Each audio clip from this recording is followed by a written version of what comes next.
Welcome back mga kaibigan sa Cure. Dumating na tayo sa last part ng ating programa. Leslie, ano bang treatment sa prostate cancer? Yung treatment po, may dalawa tayong klase ng treatment. Yung medical treatment at saka yung surgical treatment. So basically, yung treatment would depend sa stage ng cancer. So kung stage 1 pa lang, ito na lang, yung pinakamagandang treatment pala is surgery pa rin. Yung tatanggalin talaga yung buong prostate mo. Yun yung yun talagang sinasabi namin na treatment niya per se. Pero kung yung patient is matanda na or nasa stage 3 na yung cancer niya, hindi na siya advisable na operahan kasi useless na yung surgery, lalo na kung may kalat na sa ibang parte ng katawan. So it doesn't help na in that management per se. So parang palliative management na lang po yun. So yung medical treatment po, may oral na iniinom or may injection, yung chemotherapy na tinatawag. Yun yung for mga stages na stage 3, stage 4 na cancer or for mga patients na hindi kaya maoperahan. So meaning to say, pag stage 3 or stage 4, yung mga medyo kumalat na or Kumalat na malala, siya, oo. or yung mga sobrang matatanda, they will not benefit They from will not surgery. benefit for the surgery. Lalo na yung usually yung mga 70 or 80 years old na yung lifespan mo is less than 10 years. So sayang lang yung surgery, hindi na namin na-advise sa kanila. Okay. What about yung mga effect ng mga herbal medicine? Kasi di ba nagiging medyo sumisikat yung mga yun, yung mga kidney care na protective daw para sa people with prostate problems. So are they effective? For prostate cancer, hindi sila effective. Pero sa management ng mga enlargement, benign enlargement ng prostate, pwede pa siguro. Pero per se na pagsasabi nila na for prostate cancer, nakakawala ng cancer, wag po kayo maniwala doon. Useless lang, gastos lang. Yeah, so we have to emphasize to the people na talagang hindi effective yung mga herbal na medicine. No? Hindi talaga effective for cancer. Okay, so surgery pa rin, and then chemotherapy for people with the later stages, stage and then those who are very, very old who cannot tolerate surgery anymore. Okay. Or meron din kasi kami yung tinatawag na for observation na lang, na talagang kung wala yung pasyente, hindi kayang bumili ng gamot, tapos per stage lang, mga stage 1, stage 2 lang din, pwede naman observe tapos regular follow-up na nire-regular kinukuhanan ng dugo, yung PSA for 3 months, chine-check yun.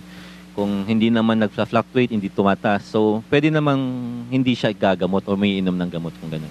Pero kahit sinong surgeon ba pwedeng mag-opera? Or specifically dapat urologist? Sana sa amin, pero pero kung wala namang surgeon na or urologist sa lugar nila, pwede naman yung general surgeon kasi may training din naman sila sa kanila. So, Dr. Leslie, what can you share the public or the audience on how to prevent prostate cancer?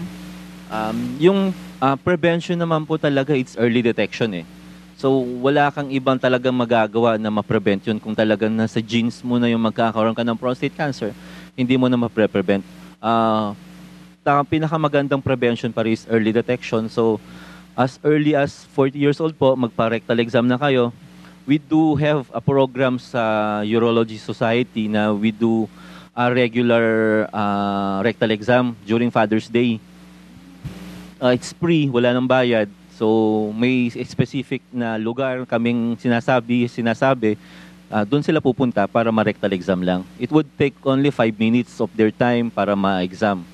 So, dito sa vegan, for example, during Father's Day, saan usually na nagkakaroon ng digital rectal examination? Sa Gabriela, Dr. meron.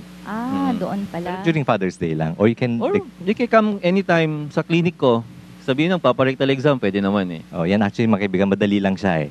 So all you have to do is if you suspect that you probably will have some rectal problem, prostate problem, just go and see a urologist and have yourself examined. Digital rectal exam. Yung 5 minutes na yun, it would help sa management at detection sa kanila .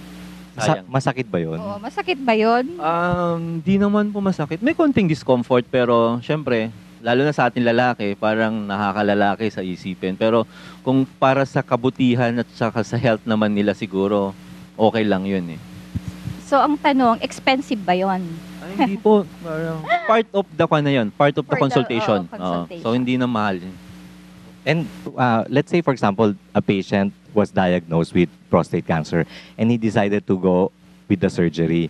what will be the possible complications ba after surgery? After surgery, may dalawang posibleng complication. Number one, yung tinatawag na incontinence or hindi nila makontrol yung pag-ihi.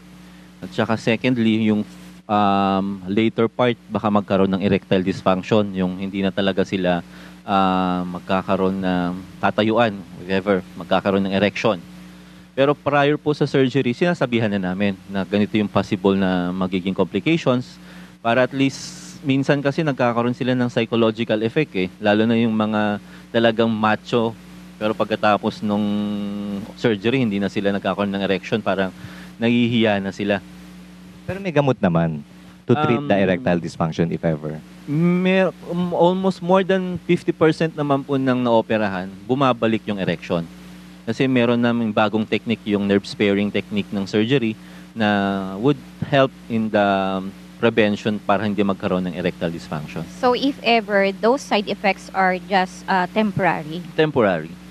And then po yung, in addition to that, yung iba pang possible complications, others would be yung urinary retention o initially nagkakaroon ng bleeding. At saka yun po, yung after kasi usually they would stay in the hospital for 5 days. And then, after 5 days, kung kaya nila, pinapauwi namin with the catheter. So, may catheter pa rin for at least 2 weeks kasi para maghilom yung sugat sa loob. So how long will they be incontinent? Yung urinary incontinence? Mga ilang weeks kaya? Usually kasi parang may exercise kami tinuturo sa kanya to bring back yung sphincter, yung mechanism, yung Kegels exercise kasi yun yung tumutulong para bumalik yung continence. Oo.